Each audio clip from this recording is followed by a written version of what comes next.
उदाहरण दिया कि उनका तुम्हारा पिता पुत्र का नाता तो समाप्त नहीं हुआ, तो यह भी तुम्हारा भ्रम है, अज्ञान है। केवल तुम्हारे मन में अभी तक वो रिश्ता जीवित है, क्योंकि तुम अभी तक उसी जन्म में हो। परंतु तुम्हारे पिताश्री इस समय जिस योनि में भी होंगे, उनके लिए वो रिश्ता समाप्त हो चुका है। क्या तुम बता सकते हो कि पिछले जन्म में तुम्हारे किस रिश्तेदार ने तुम्हारे लिए कितना विलाप किया था? नहीं केशव, ये मैं कैसे बता सकता हूं? मुझे तो ये तक याद नहीं कि वो कौन थे। बस जिस तरह तुम अपने पिछले जन्म को भूल गए हो, उसी तरह तुम अपने इस जन्म को भी भूल जाओगे। इस जन्म के रिश्तों का अर्थ तुम्हारे आने वाले जन्म में कुछ भी नहीं रह जाएगा। आज अभिमन्यु को तुम अपना पुत्र समझ रहे हो सकता है पिछले जन्म में वो तुम्हारा पिता रहा हो, या आने वाले जन्म में तुम्हारा महाशत्रु बन जाए। हो सकता है पिछले जन्म में वो तुम्हारा पिता रहा हो, या आने वाले जन्म में तुम्हारा महाशत्रु बन जाए। हे केशव, ये जो तुम वैराग्य की बात करते हो, ये तो तभी आ सकता है जब प्राणी को आपकी इस बात पर विश्वास हो जाए कि ये सारा जगत वास्तव में मिथ्या है, नश्वर है, परंतु आपकी माया के प्रभाव से वो सत्य जान पड़ता है। इस परम सत्य के ज्ञान पर विश्वास हो जाए, तभी तो वैराग्य होगा। बिल्कुल, ज्ञान ही मनुष्य के हृदय में वैराग्य पैदा कर सकता है, और वही सच्चा ज्ञान मैं तुम्हें प्रदान कर रहा हूं। तुम तो प्रदान कर रहे हो कृष्ण, परंतु मेरा मन उसको ग्रहण क्यों नहीं कर रहा? क्योंकि अभी तक तुम मोह और भ्रम के अंधकार से बाहर नहीं निकले, इसलिए तुम उस ज्ञान को ग्रहण करने में असमर्थ हो। इसीलिए मैं तुम्हें समझा रहा हूं कि केवल शरीर मरते हैं, आत्मा नहीं मरती। इसलिए तुम शरीर का मोह त्याग दो, उनकी मृत्यु का शोक त्याग दो, परंतु तुम्हारा मन उस सत्य को मानना नहीं चाहता। तुम ठीक कहते हो केशव, मैं तुम्हारी बात समझता तो, परंतु मेरा मन उसे ग्रहण क्यों नहीं कर रहा? इसका कारण क्या है? इसका कारण है वो जंजीर जो तुम्हारे मन ने अपने ही गिर्द लपेट रखी है। कौन सी जंजीर? रिश्तेदारी की जंजीर, ये नातेदारी का मोह कि ये मेरा भाई है, ये मेरा मामा है, ये मेरा ससुर है, ये पितामह है।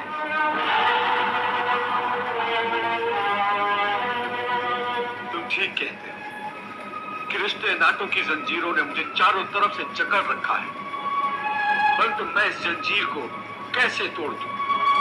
मैंने मान लिया कि ये सारे शरीर नाशवान हैं, परंतु इनके साथ जो मेरे रिश्ते हैं वो तो नाशवान नहीं है, वो तो सच्चे हैं। भीष्म मेरे पितामह है, अभिमन्यु मेरा पुत्र है, महाबली भीम मेरा सहोदर भाई है। ये रिश्ते तो सच्चे हैं। भले इन सब के शरीर मर जाएंगे, परंतु इन सब के साथ जो मेरे रिश्ते हैं वो तो नहीं मरेंगे। जैसे आज मेरे पिता महाराज पांडु का शरीर नहीं है, परंतु मेरे पिता आज भी महाराज पांडु है। पिता पुत्र का तो वो पवित्र रिश्ता समाप्त नहीं हुआ। इन रिश्तों की पवित्रता पर मैं कैसे प्रहार करूं? शरीर को भूल जाऊं, परंतु अपने दादा के रिश्ते पर तीर कैसे चलाऊं? अपने भाई के नाते पर तलवार कैसे उठाऊं? अर्जुन, ये रिश्ते, ये नाते सब इस जन्म के हैं। इस जन्म से पहले या इस जन्म के पश्चात इन रिश्तों का कोई अस्तित्व नहीं रहता। ये काका, मामा, भाई, पुत्र, पितामह पिछले जन्म में कहां थे? तुम्हारे क्या लगते थे? और अगले जन्म में ये क्या होंगे, कहां होंगे, इसका उत्तर है तुम्हारे पास? नहीं केशव, इसीलिए कहता हूं कि जब शरीर नाशवान है तो ये रिश्ते भी नाशवान हैं, क्योंकि ये सब नाते शरीर के हैं। और ये जो तुमने अपने पिता का उदाहरण दिया कि उनका तुम्हारा पिता पुत्र का नाता तो समाप्त नहीं हुआ, तो ये भी तुम्हारा भ्रम है, अज्ञान है। केवल तुम्हारे मन में अभी तक वो रिश्ता जीवित है, क्योंकि तुम अभी तक उसी जन्म में हो। परंतु तुम्हारे पिताश्री इस समय जिस योनि में भी होंगे, उनके लिए वो रिश्ता समाप्त हो चुका है। पिता की बात छोड़, अपनी बात करो। पिछले जन्म में जब तुम्हारी मृत्यु हुई होगी,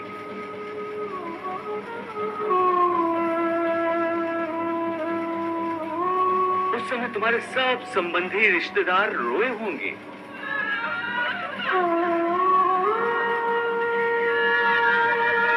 तुम्हारी पत्नी ने, तुम्हारे पुत्रों ने बहुत विलाप किया होगा।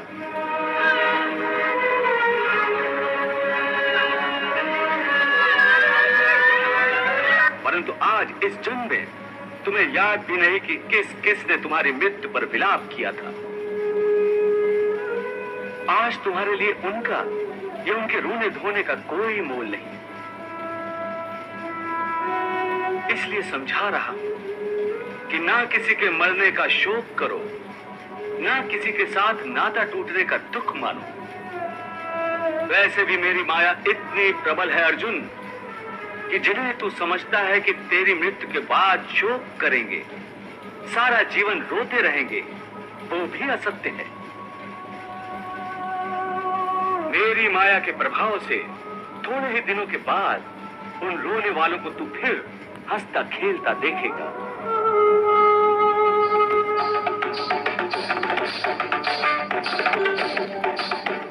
मित्र 4 दिन रोता है, भाई 10 दिन रोता है, पत्नी उससे अधिक रोती है, माता सबसे अधिक समय तक रोती है, परंतु सबके आंसू धीरे धीरे सूख जाते हैं और उन आंखों में फिर से नए नए सपनों की रोशनी चमकने लगती है।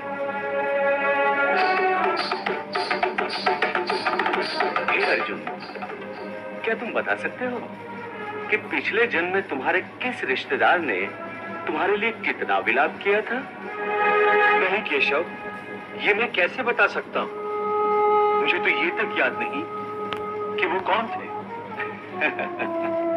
बस जिस तरह तुम अपने पिछले जन्म को भूल गए हो, उसी तरह तुम अपने इस जन्म को भी भूल जाओगे।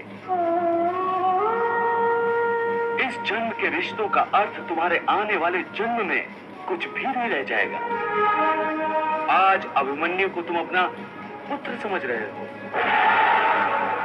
हो सकता है पिछले जन्म में वो तुम्हारा पिता रहा हो,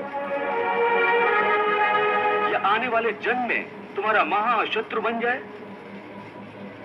आज तुम जिनको अपना रिश्तेदार समझ रहे हो, जिन्हें आदरणीय समझ रहे हो, और इसी कारण उनकी हत्या करने से संकोच कर रहे हो सकता है उनमें से किसी ने तुम्हारे किसी पिछले जन्म में तुम्हारी हत्या की हो।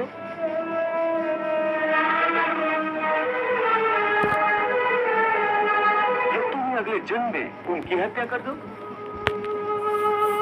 हे अर्जुन, ये रिश्ते शरीर के जन्म के साथ पैदा होते हैं और शरीर की मृत्यु के साथ मर जाते हैं। इसलिए इन रिश्ते नातों के चक्रव्यूह से